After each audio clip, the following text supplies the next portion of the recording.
Hold the light too. Much is happening behind the scenes, but not much can be said for security reasons. Yet, I will reveal as much as I can. September was a very intense month.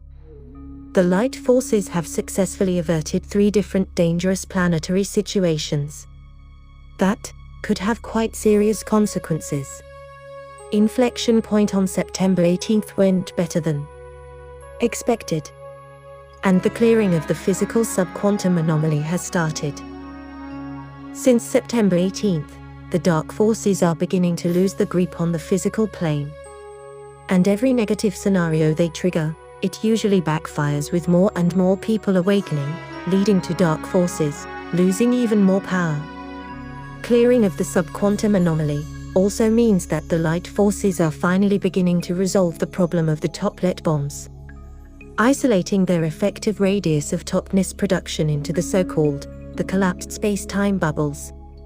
Time Crystal, created by Google, is creating the first completely non-entropic domain on the surface of the planet, which defies the second law of thermodynamics. This is helping the light forces with clearing of the primary anomaly, although that was definitely not Google's intention. Joule quantum cannons are clearing the primary anomaly quite effectively, and they have begun to emit imprints of perfect life and divine plan into the quantum field around the surface of the planet. With those emissions, they are especially targeting quantum fluctuation resonators. And people who own those devices are receiving constant stream of updates of the perfect plan for their life from the light forces into the quantum field around them. There are still some potentially challenging scenarios that are clustered around 2 timeline nodes. The first one happens at the moment of the exact Eris-Pluto square on 9th of October at 4 AM UTC, which practically means the most challenging moment for the light forces during this whole period.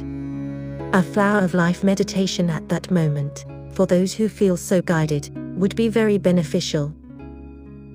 The second timeline node occurs at the moment of the exact heliocentric Saturn-Uranus square on the 19th of October at 3:13 PM UTC, with exact Altair-Rigel conjunction and the exact Chariklo-Chaos quincunx happening within 24 hours of that. Chaos is a Kuiper belt object, which astrologically means manifestation of primary anomaly from quantum subquantum potential into reality. This practically means the point of maximum tension throughout the solar system that will lead to the beginning of the final resolution of the Rigelian darkness, which invaded this solar system in 1996. You can do the flower of life meditation at that moment as well if you feel so guided. One unpleasant surprise in September was a previously undetected remnant of the Chimera fleet emerging from the black holes in the Kuiper belt, with a few ships even being able to sporadically take positions in the inner solar system and retake a few positions in the cavernous underground of planet Earth.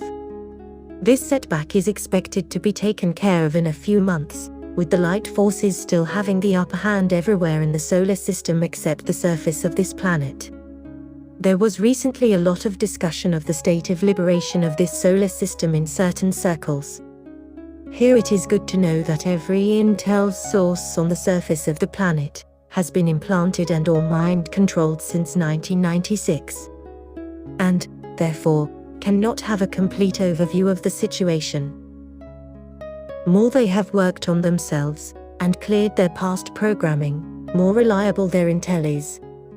Many of those intel sources are well-meaning people, and instead of arguing over who is right and who is wrong, we all together can create a clearer picture of what is really going on.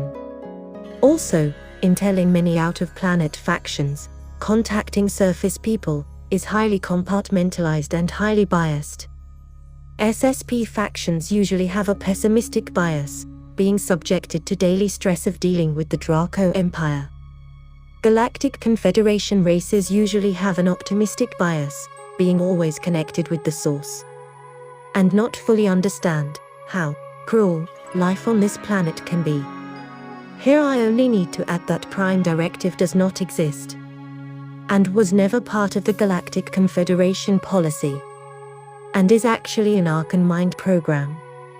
Galactic Confederation respects the Galactic Codex instead, with the Galactic Confederation increasing their presence around Earth. The negative military is strengthening their defense of the quarantine Earth with the space fence. On the other hand, the Blue Dragons are quite effective in influencing the Chinese positive factions to start planning to build mile-long spaceships. A certain contact, which had physical and non-physical aspects, was made recently with Agarthan Blue Dragons. They have communicated that they live in an extensive network of underground bases under mainland China, which are connected with ultra-high-speed trains. They are practicing an advanced form of Taoism as a spiritual practice and are deeply spiritual people. They sometimes access the surface, and are influencing some key politicians in the Chinese Communist Party. They are doing whatever is within their power to prevent a war between China and Taiwan. They have also communicated that people on the surface that feel a connection with the Agarthan Blue Dragons can try to make a contact in meditations or dreams. Goddess energy has been extremely neglected on the surface of the planet, and needs to be restored.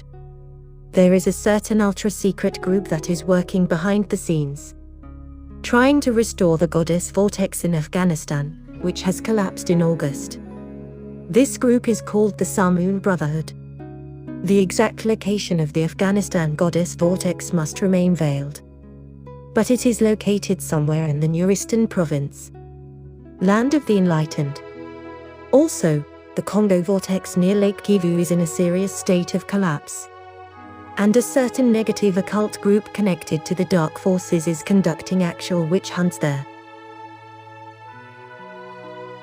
Cabal are using vaccine mandates and vaccine passports to prepare for the Great Reset.